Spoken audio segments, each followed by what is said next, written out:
no pareciera ser tan profundo. Pero la verdad es que estos cortos pasajes tienen mucho que enseñarnos, ¿cierto? Y es importante tenerlos en cuenta por dos razones fundamentales. La primera, porque está escrito, ¿cierto? Y si un pasaje está escrito, es importante, ¿verdad? Obviamente no todos los versículos bíblicos tienen muchas enseñanzas profundas. Creo que a veces forzamos la escritura para sacar información de un versículo, ¿cierto? Entonces no es que este versículo tiene que enseñarme algo, pues no necesariamente tiene toda una enseñanza muy profunda, pero sí todos los versículos son fundamentales y por alguna razón están, ¿cierto? Hay unos muy cortos que nos enseñan mucho. Por ejemplo, el famoso pasaje de Jesús. Jesús lloró. Pues eso tiene un montón de enseñanzas.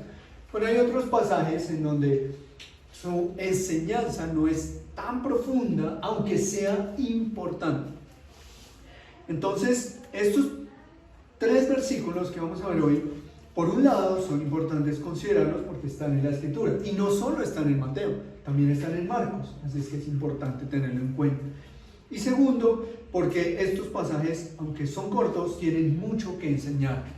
Y lo podremos ver cuando estudiamos el Evangelio de Juan, capítulo 6. Ya miraremos algunos versículos. Para poder comprender más profundamente e interpretar más correctamente esta porción de Mateo 14, de 34 al 36, debemos entender que el contexto es desde el 34 hasta el capítulo 15, versículo 20. Si nosotros nos damos cuenta, dice el 34, que terminó la travesía, llegaron a Genezaret. Y el 15:1 dice, entonces se acercaron a Jesús.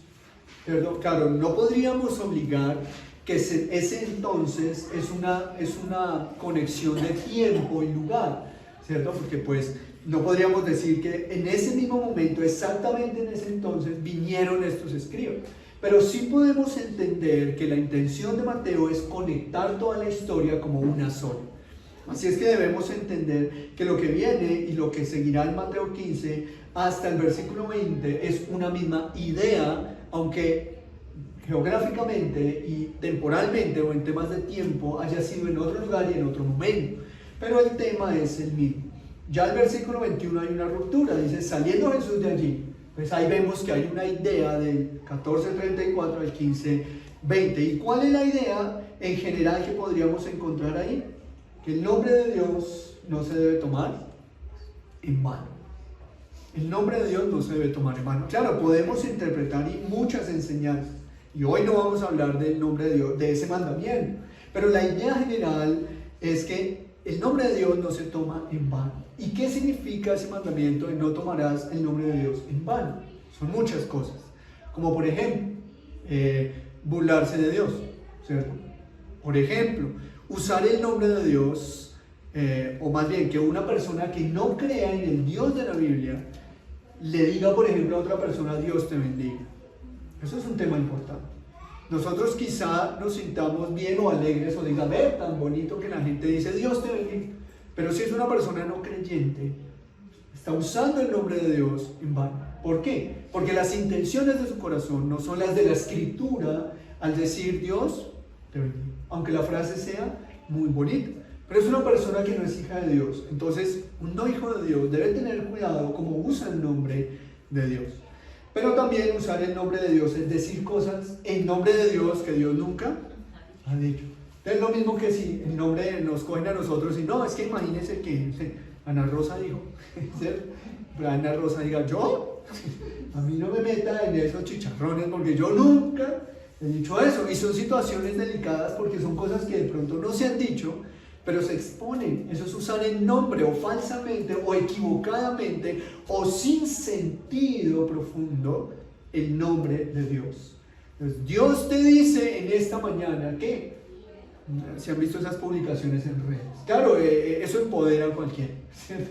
Que te levantas triste, en depresiones, ¿cierto? Con una amargura en el corazón por alguna eventualidad y encuentras en redes sociales que dice, Dios te dice que hoy serás feliz porque Él derrama su misericordia sobre ti. Y uno, ay, Dios me dice que hoy seré feliz. Y termina el día. Y coges, insultas a la persona que publicó eso porque dices, me fue peor que ayer. Entonces, ¿Cómo quieres que sea feliz? Porque quizá Dios no dijo eso. Es importante entonces considerar que lo que Jesús va a enseñar o va a revelar en este pasaje, que de pronto alguien dirá, pero es que aquí no dice nada del nombre de Dios. Es más, ni siquiera Jesús enseñó. Porque aquí en los pasajes que vamos a ver hoy, Jesús ni siquiera habló. Jesús no pronunció palabra ninguna. Y luego dice que el problema está es en el corazón, en el capítulo 15.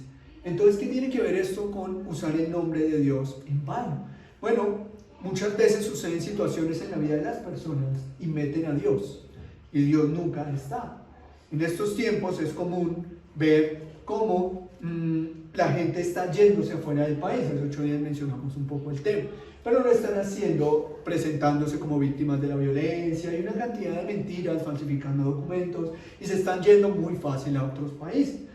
Le daban subsidio a cada uno de los hijos, le daban mercado, le daban hospedaje, le daban la oportunidad de trabajar, pues porque venía víctima de la violencia y la persona aquí tenía casa propia, trabajo. Entonces uno dice, ahora, ¿y hay algo más grave? No, Dios nos ha bendecido. Dios no te bendice cuando haces todo mal, ¿cierto? Son las consecuencias de tus mentiras. Si vienes y te recibes y decir que Dios ha bendecido, eso es usar el nombre de Dios en vano. Y es lo que estamos viendo aquí, porque es acercarse a Dios con un corazón que no es de Dios, o contrario a lo que Dios pide que nuestro corazón tenga.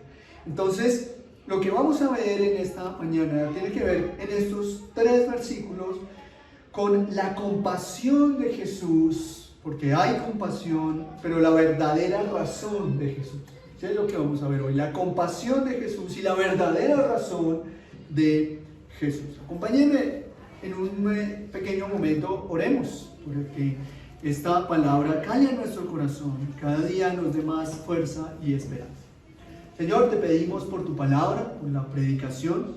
En primer lugar, te pedimos para que la predicación sea llevada de una manera sana, cuidadosa, de que sea tu palabra, precisamente no usar en vano tu palabra, tu nombre, decir lo que tú nunca has dicho.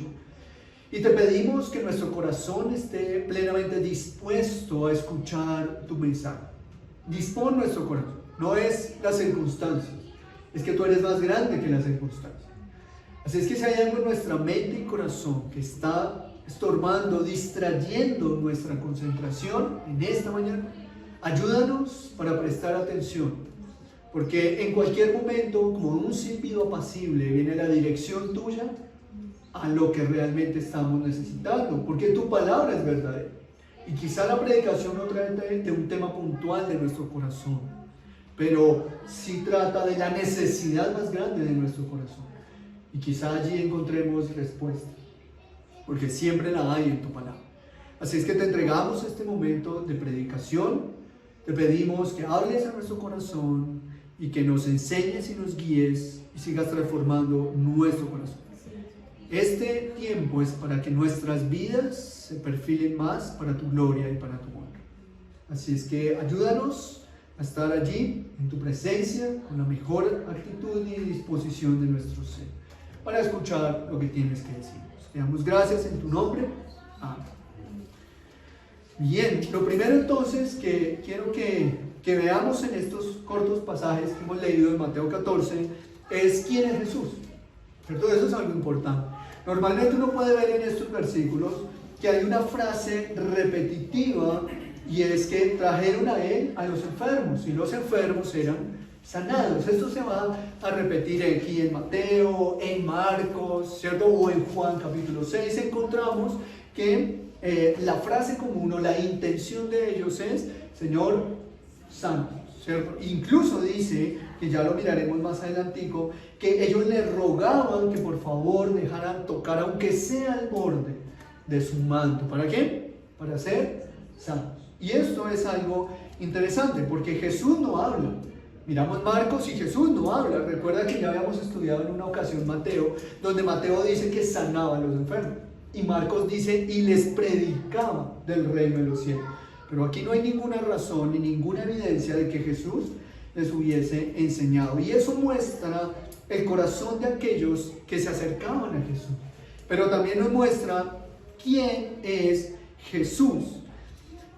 Este punto es importante porque dice allí en Mateo versículo 34 que terminaron la travesía, ¿cierto? Fue una travesía, o sea, no fue cualquier situación, o sea, fue toda una odisea terminar el día. Recuerden que ellos querían descansar, Jesús se va con los discípulos a comer y descansar, cruzan el lago, el mar de Galilea, llegan a un lugar tranquilo y de pronto, ¿cierto? Llega una gran multitud a estorbar el descanso. ¿Qué hizo Jesús? En su misericordia sacó tiempo para sanar a los que estaban enfermos, predicarles del reino de los cielos y estar con ellos.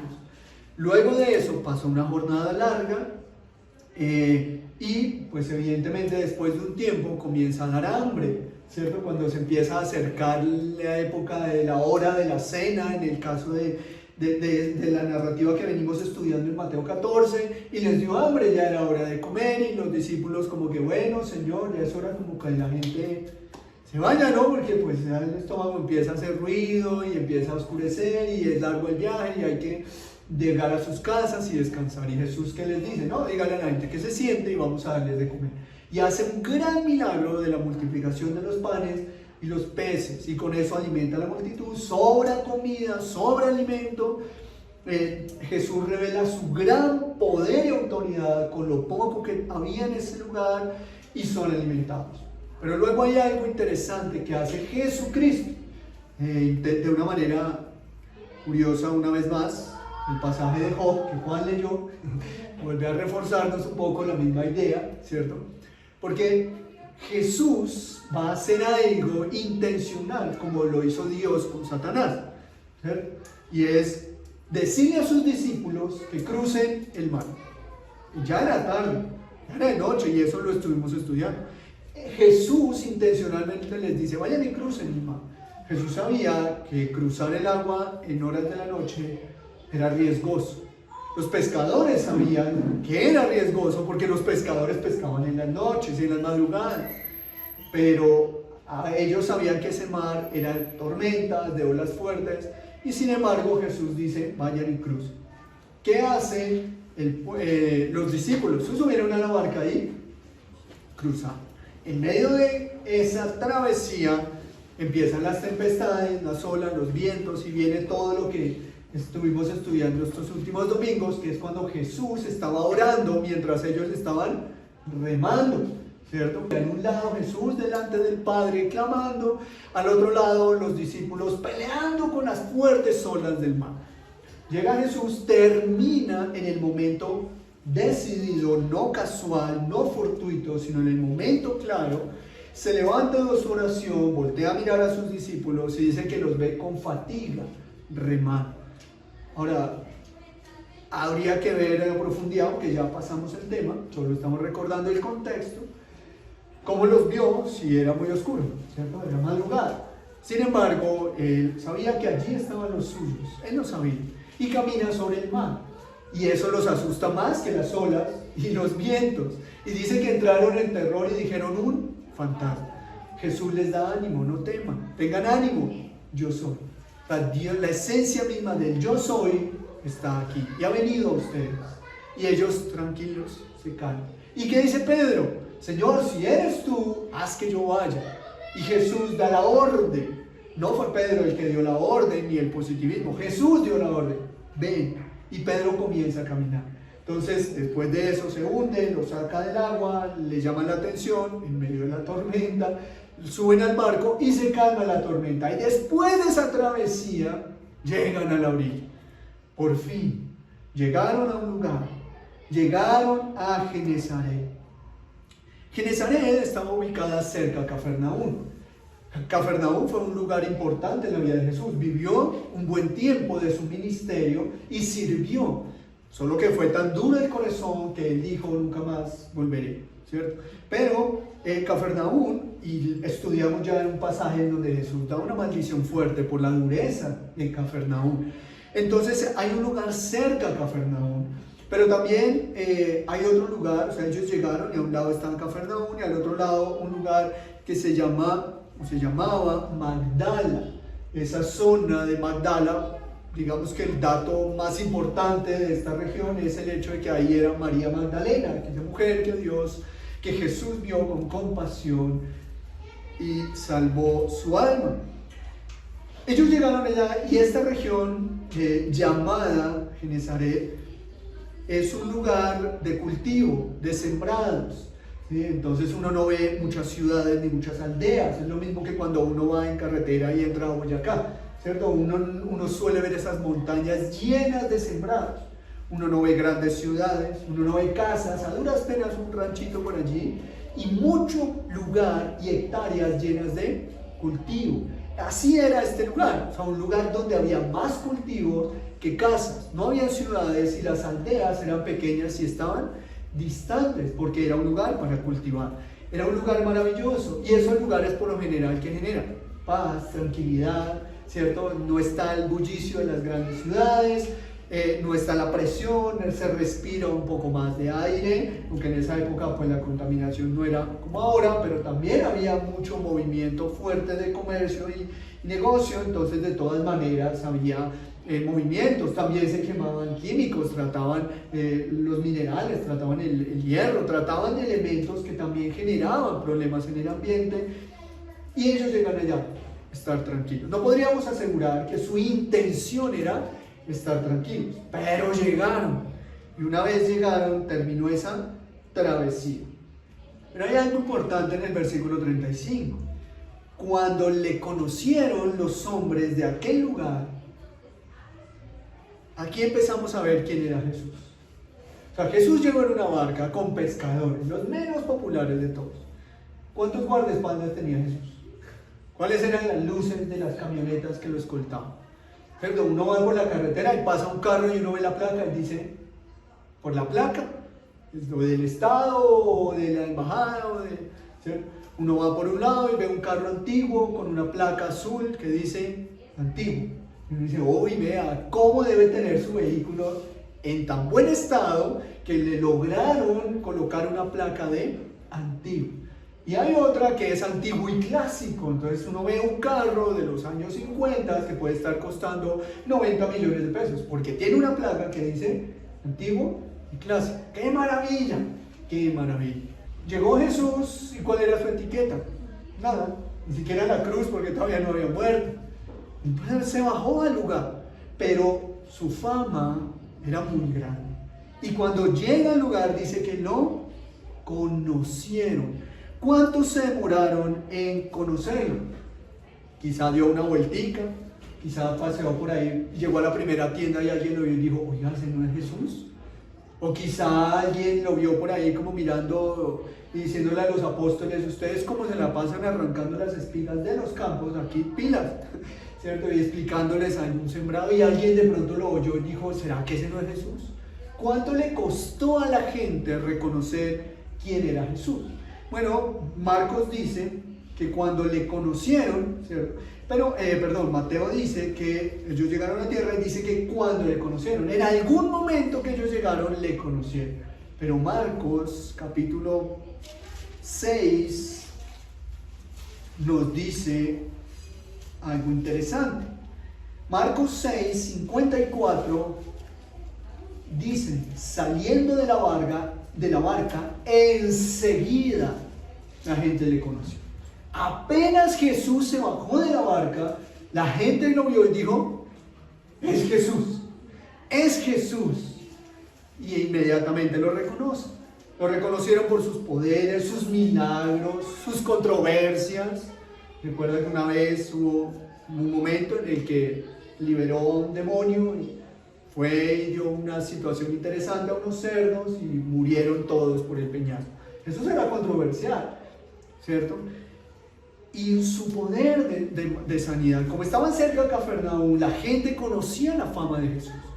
¿Quién es Jesús? Un hombre famoso, claro, y sigue siendo un hombre famoso.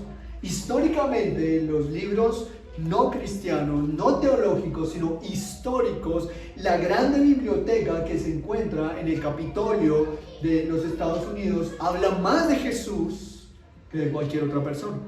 Y no estamos hablando de un lugar religioso, estamos hablando de un lugar político, de poderes políticos. Y en ese lugar donde hay poderes políticos, encontramos que hay literatura que habla más de Jesús que de cualquier otra persona. Y eso es interesante. Jesús es famoso y seguirá siendo.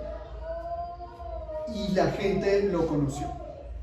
Pero no me quiero enfocar tanto en la fama de Jesús, sino en la acción de las personas, en la acción de la gente. Tanto Marcos como Mateo dicen, ¿qué pasó? Y esta es la primera pregunta importante que quiero resolver hoy. ¿Qué pasó cuando la gente vio a Jesús? Pues lo primero fue reconocerlo. Dijeron, este es Jesús. Y cuando lo reconocen, ¿qué hacen? Mateo 14 dice, versículo 35, que cuando le conocieron los hombres de aquel lugar, enviaron noticias por toda aquella tierra alrededor. Y le trajeron a los enfermos. Apenas vieron a Jesús, ¿qué hicieron? Corrieron inmediatamente a decirle, ha llegado Jesús a nuestra tierra. Ha venido Jesús a este lugar. Y salieron a hacer una, hoy diríamos, evangelización masiva, ¿no? Fueron a anunciar a Jesús. Oigan, llegó Jesús, vengan y vean. No es la primera vez que una persona vaya a hacer un tipo de exposición acerca de Jesús. Recordemos Juan, capítulo 4, versículo 29. Una mujer samaritana, odiada por los judíos por ser de Samaria. La región de Samaria del Antiguo Testamento nos enseña que se rebelaron contra Jerusalén y los samaritanos estaban ubicados en los montes altos. Israel se divide en dos, en el reino del norte y el reino del sur. Y esa historia es interesante. Y se parte en dos y entonces se divide. El templo de Jerusalén está ubicado en el reino del sur, que es Judá, ¿cierto? Y el reino del norte, que es Israel, es donde hay 10 tribus de Israel. Y esto lo digo porque cuando ustedes leen el libro de Reyes, ustedes encuentran no sé quién rey de Israel, no sé quién rey de Judá, no sé quién rey de Israel, tal rey de Judá. ¿Por qué? Porque el reino se dividió. El hijo de Salomón, llamado Roboam, y otra persona, no es hija de Salomón, llamado Jeroboam. Él no es hijo de Salomón. Roboam sí, Roboam no. Roboam toma el reino del sur, o sea de Judá, donde está Jerusalén, el templo, y el resto se va de allí. Había un lugar en Israel donde estaban los lugares altos, las montañas. Jerusalén más bien estaba en una planicie. En las partes altas estaba ubicada la gran mayoría de tribus del reino del norte. Y allí estaban los lugares altos. ¿Y por qué menciono esto? Porque esta conversación de la mujer samaritana habla de que es que nosotros adoramos, ustedes adoran en los lugares altos. Y Samaria termina siendo poco amada por los judíos, el reino del sur, pues porque dejaron de adorar en el templo y construyeron un lugar en los lugares altos para adorar. Pero eran judíos igual y descendientes de las 12 tribus de Israel. Y llega la mujer samaritana de Samaria a recoger agua del pozo y se encuentra con Jesús, que estaba allí. Recuerda la historia.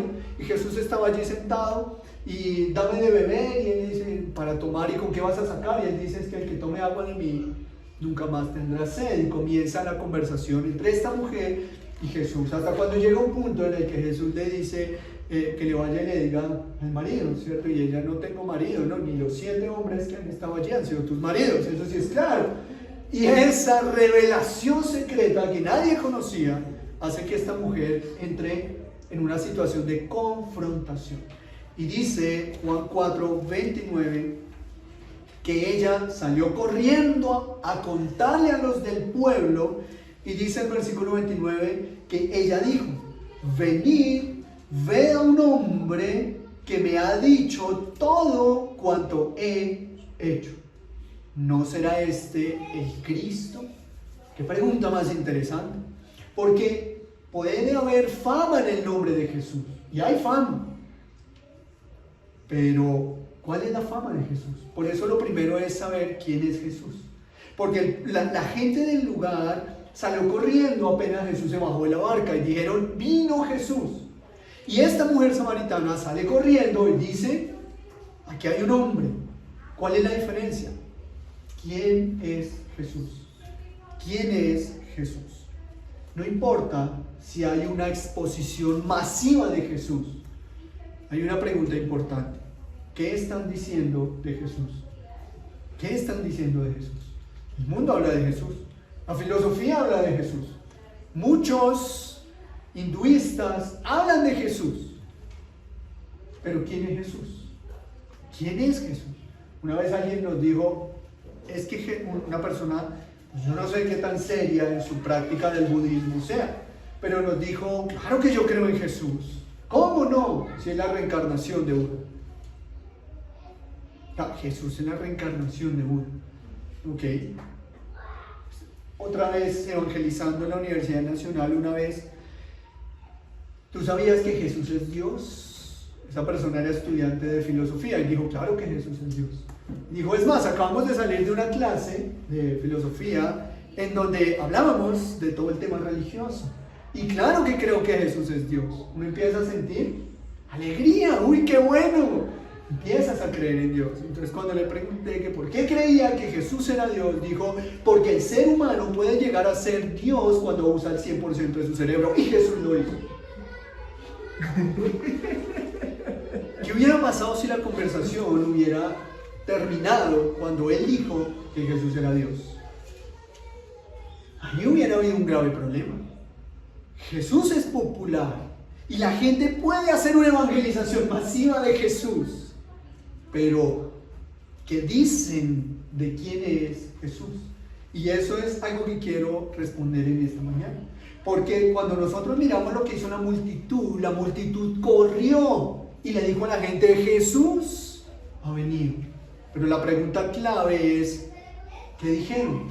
¿Quién es el que vino? Pues Jesús. ¿Y quién es Jesús? ¿Quién es Jesús? ¿Quién es? Podrías decir para ti, pues no ahorita, digo, para que examinemos nuestra fe, podríamos decir, ¿quién es Jesús? ¿Quién es Jesucristo? Esto es una pregunta fundamental que el cristiano debería tener todos los días de su vida. ¿Quién digo yo que es Jesús? Y hay algo interesante allí, porque Jesús, si ustedes recuerdan en una ocasión en Mateo o en los evangelios, se acerca a los discípulos y quiero leer la versión de Lucas 9, pues estamos estudiando Mateo, entonces miremos otros pasajes. Lucas 9, 18, 19, dice, aconteció que mientras Jesús oraba aparte, estaba con él los discípulos y les preguntó, diciendo, ¿quién dice la gente que soy yo? No es la pregunta importante que queremos responder en esta mañana. ¿Sabes? La gente puede correr a decir, Jesús. Es que sin Jesús no hay nada. Pero ¿te has preguntado quién es Jesús? ¿Quién es Jesús? Porque Cristo es el centro de todo, así se quiera no mencionar. Pero muchos otros hablan de Jesús y la pregunta es, ¿quién es Jesús? Jesús se la hizo a los discípulos. Mira, no es hacer evangelizaciones masivas para pararse en la esquina y decirle a la gente, ven a Jesús, ven a Jesús, ven a Jesús. Claro que eso hay que hacer. Es fundamental hablar de Jesús. Pero hay algo más importante y es definir quién es Jesús. Y cuando Jesús le pregunta a los discípulos, ¿quién dice la gente que soy yo? ¿Sabes? La gente no dijo quién era Jesús. Realmente, ¿quién era Jesús? La gente dijo lo que creían que era. Entonces, sí hablemos de Jesús, pero ¿quién es Jesús? Tú podrías decir, ¿quién es Jesús? Porque aquí le dicen, pues algunos dicen que tú eres Juan el Bautista. Otros dicen que tú eres Elías. Otros, algún profeta de los antiguos que ha resucitado. Y viene una pregunta fundamental. ¿Y vosotros, la iglesia de Cristo, quién decís que soy yo? Si nos damos cuenta entonces en los pasajes que hemos visto de Mateo, que la gente vio a Jesús, salió corriendo y dijo, aquí está Jesús, traigan a todos los enfermos. Y si miramos la actitud de la mujer samaritana, que salió corriendo y dijo, aquí está Jesús, vengan, ella dijo, este no será el Cristo. O sea, ella no buscó a alguien. Ella dijo, ¿será que este es Cristo? Así es que es importante que nosotros podamos entender que la fama de Jesús no necesariamente es la verdad de Jesús. Y como hijos de Dios debemos evaluar si estamos firmes en nuestra fe cristiana. ¿Y por qué digo esto? Porque la definición que tengas de Jesús es la definición que tienes de ser cristiano. La definición que tengas de Jesús es la definición que tengas de lo que es ser cristiano. Si creo que Jesús es un ser poderoso, cuando Jesús llegue, voy a correr y le voy a decir a la gente: traigan a todos los enfermos. Y sabes, Mateo 14:35 dice: y trajeron a todos los enfermos. Pero ¿sabes qué dice Marcos? Que los trajeron aún en camillas. Ay, reunión, el culto de la iglesia, ahí está como lloviznando. Señor, ponles en el corazón que lo transmitan. ¿Cierto? Ellos creían que Jesús era poderoso para sanar y llevaron a los enfermos aún en sus camillas. Ahora, ¿estaban equivocados?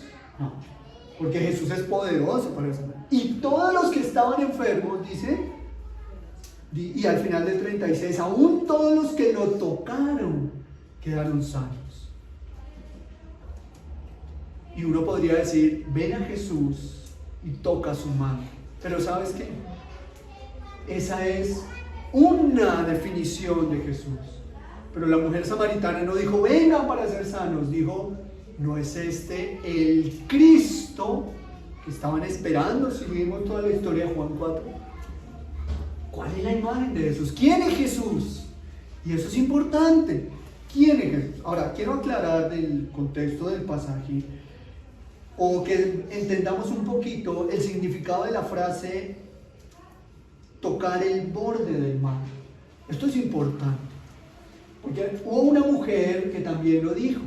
¿Recuerdan? Una mujer de flujo de sangre, enferma ella. No sé si de pronto haya mujeres que han tenido esta situación. Es difícil, ¿no? Y tanto tiempo teniendo flujo de sangre todos los días, todo el tiempo, y que no pueda parar. Y en una época donde no tenía muchas herramientas que le ayudaran. Era difícil su situación y vergonzoso también. Y ella estaba allí luchando contra su enfermedad.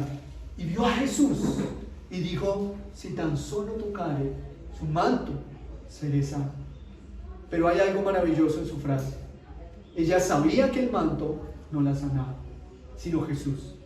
Solo que el borde del manto de los maestros, de los profetas, del Sanedrín, de los sacerdotes, era especial. Todos tenían túnicas similares, pero no todos tenían el borde del manto. O sea, ellos tenían túnicas, y algunos maestros y principales de la ley tenían mantos. Y Jesús tenía un manto encima de su túnica, pero ese manto tenía algo especial. Miremos el libro de Números, aquel libro que muchos cristianos no aman mucho, ¿cierto? Muchos dicen: yo nunca he leído Números porque eso es una cantidad de nombres que uno no sabe ni qué entender. Bueno, aquí una riqueza para que ames el libro de Números, como con el resto de la escritura. Dice Números capítulo 15, versículo 38-40, con respecto a las vestiduras.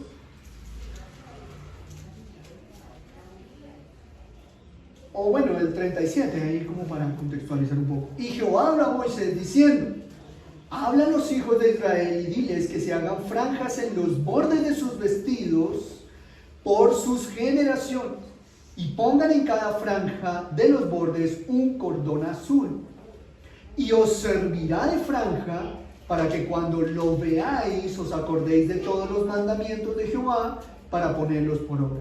No miréis en pos de vuestro corazón y de vuestros ojos, en pos de los cuales os prostituyáis, para que os acordéis y hagáis todos mis mandamientos y seáis santos a vuestro Dios. La vestidura tenía abajo en el borde del manto franjas y tenían colores. Y cuando eso estaba, ellos recordaban la ley de Dios. Ellos miraban eso y decían: debemos siempre recordar que debemos guardar el camino de Dios y vivir para la gloria de Dios. Nosotros podemos tener la Biblia y nos recuerda que esta es su palabra. Bueno, Dios siempre fue muy figurativo y muy práctico. Y Él les dice que hagan eso. Entonces, cada vez que veían un manto, el manto de los maestros, de los fariseos, incluso de los del Sanedrín, veían esos cordones y decían, nos debemos acordar que siempre debemos guardar la ley de Dios, cuidar nuestro corazón, cuidar nuestros ojos y acordarnos y hacer los mandamientos del Señor y ser santos para nuestro Dios. Lo veían y decían, ay, mira, acuérdate, ser santos para nuestro Dios, guardar su palabra. Es interesante, como de pronto alguien se quiere aprender algo o tiene una cita, ¿y qué hace? Pega papelitos, ¿recuerdan? A veces llega uno a una casa y eso está lleno de papelitos, lleno de huecos, todas las notas y todas las anotaciones. Y ¿por qué? Porque cada vez que uno va pasando, ay, que no se me olvide, le leí, menos mal lo pegué en la nevera, ¿recuerdas? Eso era lo que Jesús decía. Haz en el borde del manto para que siempre recuerdes vivir en santidad para el Señor. Y era tan popular esta situación y lo cumplían también que Jesús hace un fuerte llamado a los fariseos en Mateo 23, versículo 5, con respecto a este tema, obviamente mal usado por los fariseos como por variar. Y dice Mateo 23, 5, antes, llamándoles fuerte la atención, hacen todas sus obras para ser vistos por los hombres. Y una de las cosas que les dice es, pues ensanchan las filacterias y extienden los flecos de sus mantos. ¿Saben qué hacían ellos? El borde del manto lo hacían bien grande para que cuando pasara como un pavo real. ¿Recuerdan? Así, bien grande. Nosotros sí cumplimos la ley de Dios. Cuando lleguemos allá profundizaremos quizá en ese versículo, pero es lo mismo. Entonces el borde de los mantos no era un simple significado cualquiera, tenía un significado importante, porque ese borde del manto era una imagen que recordaría a la santidad. Y por eso la mujer del flujo, cuando vio a Jesús, recordó esta historia de Números y sabía que Jesús podía sanar. Pero aquí en Mateo 14, ellos no tenían la intención de seguir a Jesús. Ellos no dijeron, Jesús nos sanará si tocamos el... No, ellos creían que el manto era poderoso, como los romanos cuando rifaron las vestiduras de Jesús. O sea, la gente empezó a tener esos agüeros del manto por el poder que salía de Jesús. ¿Y por qué podríamos afirmar que estas personas no tenían una actitud correcta? Bueno, vayamos al Evangelio de Juan capítulo 6, versículo 22. Estaba la gente buscando a Jesús reunidos y de pronto apareció otra multitud.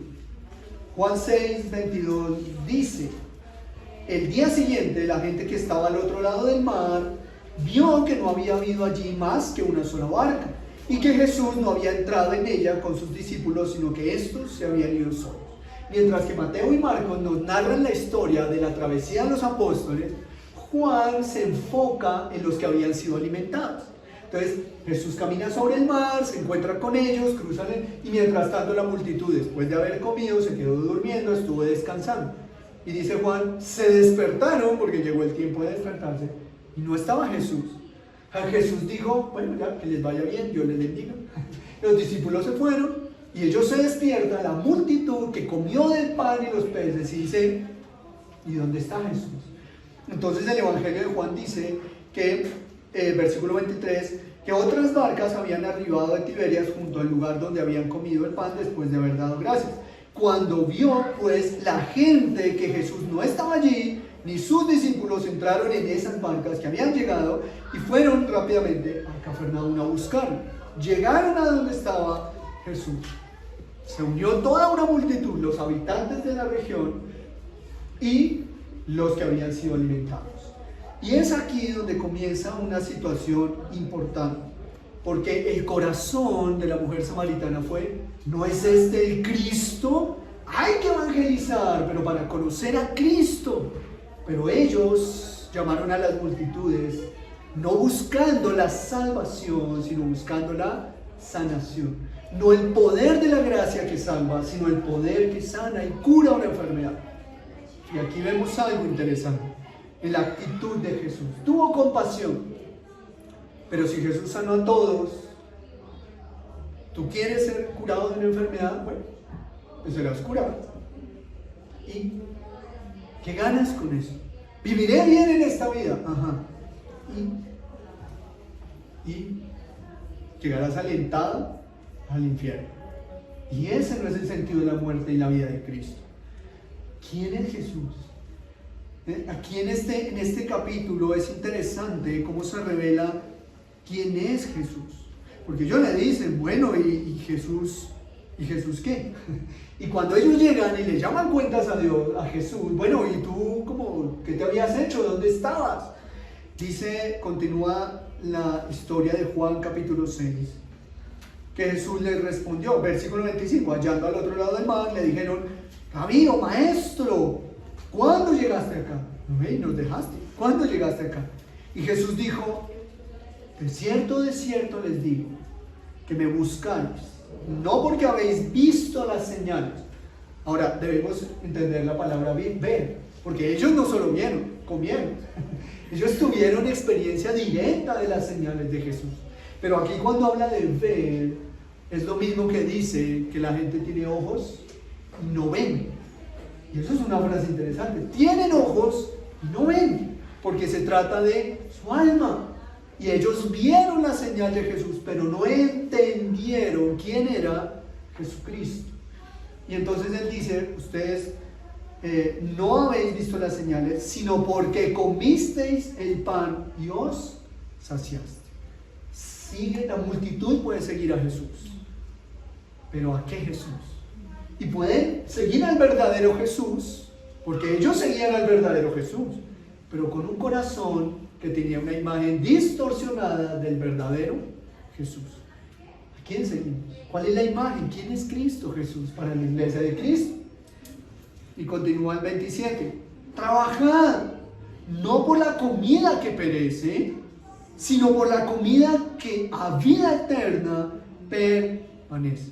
Y aquí quiero hacer una pequeña pausa para que de pronto alguien diga, si ven, no hay que trabajar. Porque para mí el trabajo es un gran delirio, digo el negrito del bate. Porque Jesús está diciendo que no trabajes por la comida que perece. Bueno, el primer error de esa interpretación es que nadie trabajó ese día y sí comieron. Así es que Jesús no está hablando de trabajar para conseguir el pan, porque ese día nadie trabajó, ¿o sí? Todos se sentaron, se pusieron su servilletica y recibieron el plato de comida. Ninguno trabajó, bueno, de pronto masticando. El resto, ¿qué trabajo hicieron? Ninguno, porque fue Jesús el que dio gracias y repartió el alimento. Entonces aquí no se trata de no trabajes para vivir, porque si no lo haces no vas a comer, porque el que no trabaje, que no coma. Y ¿sabes qué? Si no somos diligentes, estamos deshonrando y quitando gloria a Dios.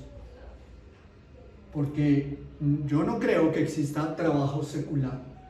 El trabajo es secular si todo lo que haces no honra a Dios. Pero si tú tienes un trabajo, tienes una empresa, tienes un emprendimiento, como llama hoy, y todo lo que haces, lo haces para la gloria de Dios, eso no es secular, porque no es para el mundo, es para Dios. Y eso es algo que debemos tener en cuenta. Adán y Eva trabajaban antes del pecado, solo que el pecado no era un problema, el trabajo no era un problema como hoy en día, que sí lo es. La deshonestidad, la mala paga, la injusticia, ¿cierto? Los excesos laborales, todo esto.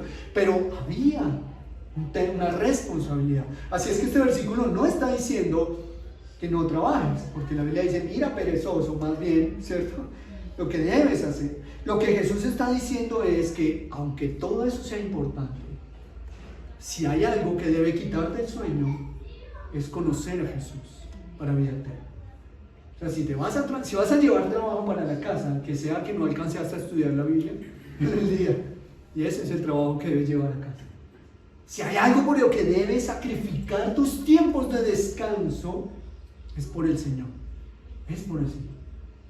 Qué bueno es, mes de vacaciones. ¿Acaso no tienes más tiempo para estar con tu familia, para orar y leer la Biblia juntos? En el trajín del día muchas veces los padres tienen que decirle a sus hijos por teléfono que duerman bien. Saludes a los niños, llegó tarde. Pero en vacaciones, qué bueno es. ¿Sabes qué, hijos? ¿No te parece maravilloso tener un tiempo de oración en estas maravillosas playas de México? Bueno, no sé si te vayas para México o aquí para Milgar, pero donde sea, hay más tiempo para trabajar por la comida eterna. ¿Y cuál es la comida eterna? Porque hemos dicho, ¿quién es Jesús? La multitud definió a Jesús como el que tiene poder para sanar enfermedades, y no más. Y aunque eso es verdad, es muy poco, porque Jesús no murió en la cruz para que pudiéramos pagar el recibo del agua, la luz, para que una enfermedad se fuera, no. Jesús murió en una cruz, por lo que dice allí mismo en Juan 6, versículo 32. De cierto te digo, no os dio Moisés el pan del cielo, mi Padre da el verdadero pan del cielo, porque el pan de Dios es aquel que descendió del cielo y da vida al mundo. Versículo 35, yo soy el pan de vida. Qué bueno correr a decirle a la gente, llegó Jesús. Pero mejor aún decirle, ¿cuál Jesús? ¿Cierto? ¿Cuál Jesús?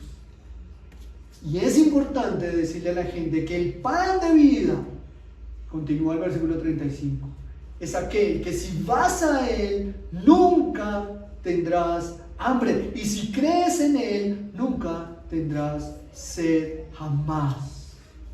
Ese es Jesucristo. Ve a Él. ¿Sabes? La verdadera razón y propósito de Mateo 14 es mostrarnos que hay dos corazones que se acercan a Jesús. Un corazón que sabe quién es Jesús y un corazón que busca beneficios de Jesús. Jesús no es un cajero automático. La gente cree que se quita la vida y se le acaban sus problemas. No.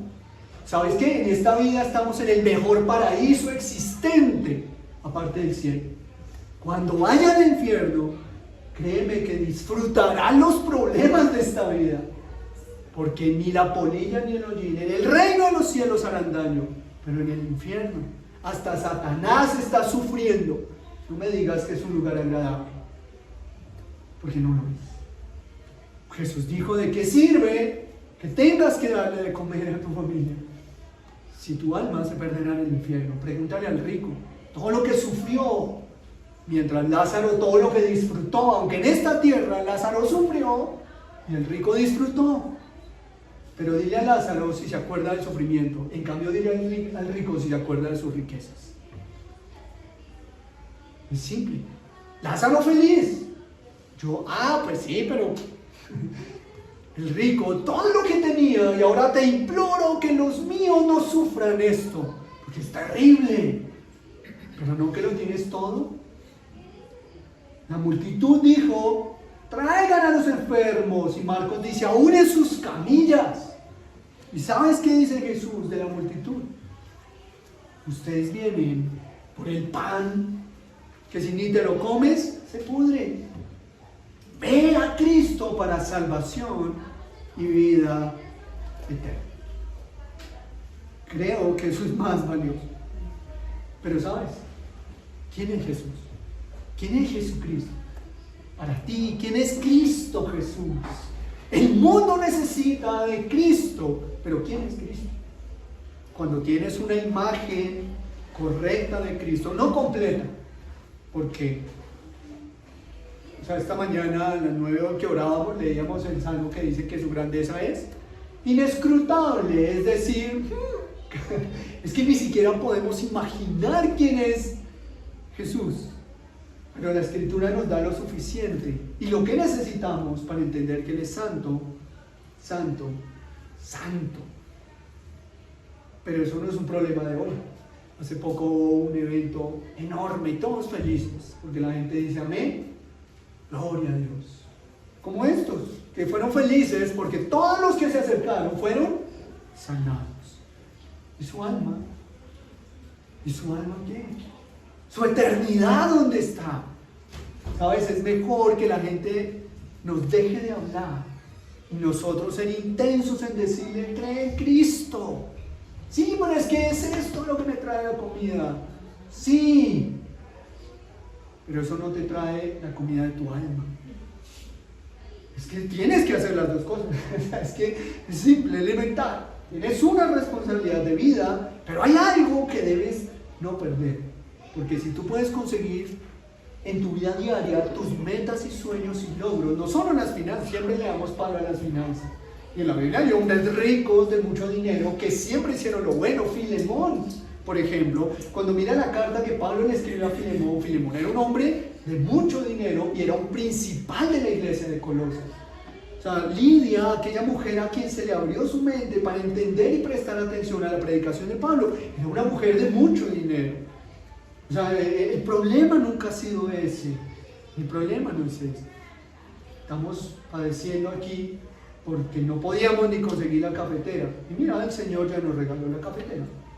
No sé quién la vio cuando entró, pero ahí está. La traímos ayer.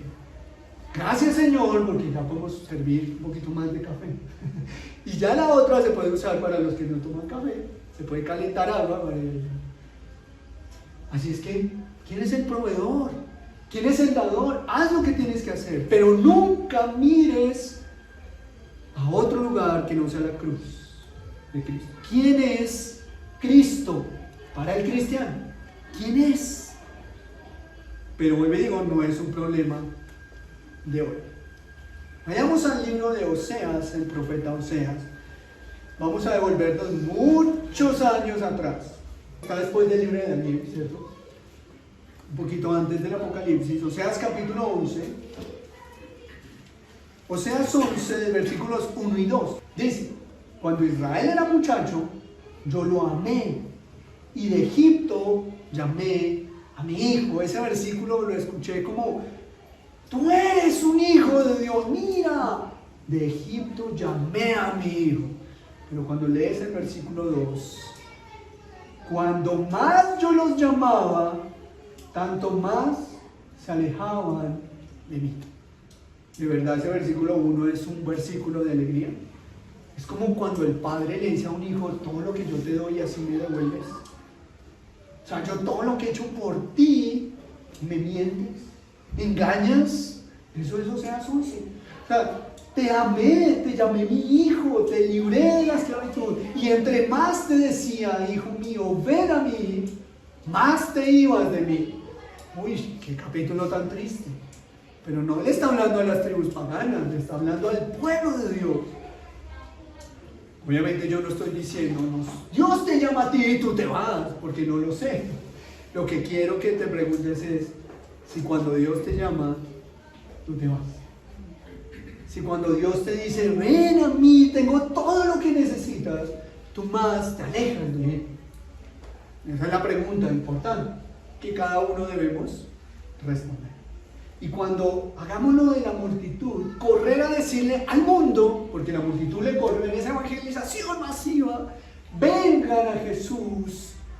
Que nuestra invitación sea: ven a conocer a Cristo, a que sane tu alma que está muerta, seca, árida, esclava. Porque de Egipto es que hemos sido llamados, en la esclavitud, en la muerte, en la desesperanza. Pero cuando Él nos llama todos los días, de alguna manera romántica, un poco carismática, me llama la atención una frase que es cierta. Es como Dios todas las mañanas, obviamente pues no es literal, es más un tema poético, es romántico, pero es como si Dios todas las mañanas con anhelo te esperaría para tu tiempo devocional. Pues obviamente no es literal, ¿no? Porque Dios no dice: ay, no llegó, ¿y ahora dónde lo encuentro? No, pero de alguna manera es aplicativo, porque Él se quedará sentado esperando con el café servido a que hables con Él. Y quizás diga: bueno, no, tal vez lo hará en el resto del día. El problema es que ha pasado un año y no lo ha hecho. Buscamos al Señor. Cuando Él nos llama, en las condiciones en las que nos salvó, ¿qué hace la iglesia de Cristo? No los incrédulos. O sea, no le está diciendo a los paganos de Egipto, mira a esos egipcios terribles. No, no, no. Yo llamé a mi pueblo, lo llamé mi hijo. Cuando más los llamaba, más se alejaban. ¿Y sabes a dónde iban? A los Baales. Sacrificaban a los ídolos. Ofrecían sahumeros. ¿A quién le estás dando tu vida? O sea, los apóstoles, Jesús les dijo, ¿quién dicen ustedes que soy yo? Cristo, eres Cristo. Y Pedro y Jesús, en esta misma historia de Mateo 14, porque es la misma historia, solo que desde la perspectiva de Juan, capítulo 6, Jesús les dice, váyanse, ustedes vienen por la comida nomás. Así es que, si vienen a eso, váyanse. Aunque a mí me enseñaron un cristianismo que a la gente de las iglesias hay que tratarlas con pinzas para que no se vaya, se va uno de la iglesia y... Perdóname, si el que se va por deshonestidad y desprecio hacia Dios, duele, porque no ha amado al Señor. Pero si los que están, obviamente no estoy diciendo, apenas viene alguien por primera vez que uno lo mire y no dice, ¿a qué vino? Mejor devuelve. No, claro que no, la compasión, la misericordia, el servicio, hay que predicarle, hay que orar, hay que llorar juntos, hay que soportarnos juntos. Pero ya cuando hay un tema de querer manipular a Cristo, ¿sabes qué? Con pinzas te saco, no te tengo. Porque eso es lo que Jesús dijo, trátenlo como publicar, en un debido proceso, no inmisericordiosos. Sabes que nos duele tanto, pero te tienes que ir, porque te estás burlando. Y Juan capítulo 6 dice que Jesús le dijo a la multitud que por ahí no era. ¿Y sabe qué hizo la gente? Se dio la vuelta y se fue. ¿Y sabes qué hizo Jesús? Volteó a mirar a sus 12 y les dijo, ¿y ustedes qué? ¿También se van a ir? Y entonces viene un cristiano verdadero y dice, ¿a dónde iré, Señor? Si solo tú tienes palabras de vida. Pedrito, qué lucidez la que Dios le dio en esos momentos. Y él dijo, ¿a dónde iré? ¿A dónde iré? ¿A dónde los fariseos? ¡Qué miedo! ¿Otra vez a pescar? ¿Otra vez? ¿Volver allá? ¿Aquí? ¿A dónde iré si solo en Jesús hay pan de vida que sacia el alma? Y un alma saciada soluciona problemas. Un alma saciada afronta problemas. Un alma saciada se levanta y vive. ¿Sabes por qué el mundo encuentra resultados? Porque el mundo no se la pasa llorando por sus problemas todos los días de su vida. El mundo se levanta empoderado a solucionar. ¿Sabes qué? No necesitamos empoderarnos. Pero sí necesitamos creer que si tenemos a Cristo, lo tenemos todo. Y si lo tenemos todo, entonces ¿por qué estamos hundidos? ¿O por qué nos dejamos hundir? Ahora yo no estoy hablando de no tener problemas, ¿no? ni de evadir las circunstancias. No, claro que hay problemas, claro que lloraremos, claro que sufriremos, claro que como Ana estaremos en el templo y diremos, Señor, qué cosa tan dura y terrible, dame un hijo. Y lloraba por el clamor de su esterilidad y el Señor le respondió, lloraba por eso. Jacob sufrió hasta unos minutos antes de encontrarse con Esaú, su hermano. Una vida tormentosa en Jacob. De Jacob sabemos que era el engañador. De Jacob sabemos que le metieron gato por liebre, ¿recuerda? Y lo engañaron. Pero vemos el sufrimiento de Jacob tantos años. Señor, salva a mi familia. Señor, ¿cómo voy a ir a la casa de mis padres? Esaú me quiere matar. Tú vivirías en paz años con ese miedo todos los días de tu vida. Pero ¿sabes qué hizo Jacob? Si tú dices que vaya a la casa de mis padres, iré. Y fue. Y cuando vio a Jacob y le dice, no, viene con sus soldados más fuertes, 400 guerreros, Jacob dijo, amé a mis esposas y amé a mis hijos. Y hace otra oración, pidiéndole a Dios ayuda, porque estaba muy mal, pero él sabía en dónde entregar su dolor. ¿Y sabes qué hizo Esaú? Corrió y lo abrazó. Y Jacob sufriendo toda su vida, y Esaú esperando. porque lo amaba. Jesús, pues el Señor sanó el corazón de Saúl y Jacob atormentado. Vamos a vivir tormentos, quizá no lo sé, pero ¿sabes qué? Cuando sabes quién es Cristo, sabes lo que es vivir como cristiano. Y eso tiene que ser una realidad en nuestras vidas. Así es que quiero concluir, obviamente no quiero responder por ustedes las preguntas, pero quiero concluir con lo siguiente. ¿Cómo podemos concluir entonces? No creas en cualquier cosa. El mundo está diciendo, cree en cualquier cosa que te dé esperanza o menos. No, no. A Jesús no le importa que creas. A Jesús le importa que creas en Él y en la verdad de Él. No creas en cualquier cosa. Cree en Jesucristo y su santa palabra. Mientras trabajamos por vivir en este mundo y sus desafíos, trabaja por la vida eterna. No es dejar de, hay que hacer las dos cosas. Así es que preguntémonos o tengamos en cuenta estos dos postulados. ¿Cómo defines a Jesús? ¿Cómo defines a Jesús? ¿Quién es Jesús? ¿Cómo lo ves tú? Chacho, el Jesús, el man que está vivo, el de arriba. Pero ¿quién es Jesús? El santo, santo, santo, el yo soy, el Elohim, el que estuvo en el Génesis 1 en la creación, quien todas las cosas son de Él, por Él y para Él. Ese Jesús, el de la Biblia. Ese Jesús. Así es que, ¿cómo defines a Jesús? Lo pregunto es, y lo segundo, pues, si así defines a Jesús, no sé cuál será la definición que tengas, ¿por qué lo sigues? ¿Por qué lo sigues? Si defino que Jesús es poderoso, ¿por qué lo sigo? Porque necesito su poder. Claro que necesitamos su poder. Todos los domingos nos reunimos a decirle, Señor, derrama de tu misericordia ante los problemas. Ya se están saliendo los papelitos de la caja. Se abre la cajita que está allí con las peticiones. Ya uno medio la va a abrir y eso es como la cajita esa de los payasos. Eso explota todos esos papelitos. Y claro que necesitamos de su misericordia, tanta necesidad. Pero ¿sabes qué? Si Dios te dice no, gloria a ti, Señor. Bendito Jehová el Dios, dijo Job, quien quita y da. Porque quiero que no quite, quiero que dé. Pero Él es, y Él sabe por qué hace lo que hace. Así es que, ¿cómo defines a Jesús? ¿Y por qué lo sigues? ¿Por qué lo sigues? Porque tu alma necesita de Él, o nuestros bolsillos necesitan de Él. Es una manera de decirlo, puede ser una salud, puede ser, no sé, para el estudio, puede ser para el hogar, puede ser una situación de enfermedad, en cualquier situación. ¿Sabes que Jesús está para sanar el alma? Y un alma sanada hermosea el rostro, te ahorrarás muchas penas para tu vejez. Porque un corazón alegre hermosea el rostro. ¿Y sabes qué es lo que lo hermosea? La gracia de Cristo. Aunque muchos tendrán temor de mirar por la luz del Evangelio. ¿Sí? Porque como tuvieron miedo de Moisés cuando vieron la gracia de Dios, así muchos huirán. Pero tú la vas a tener y ellos verán. Oremos por este tiempo.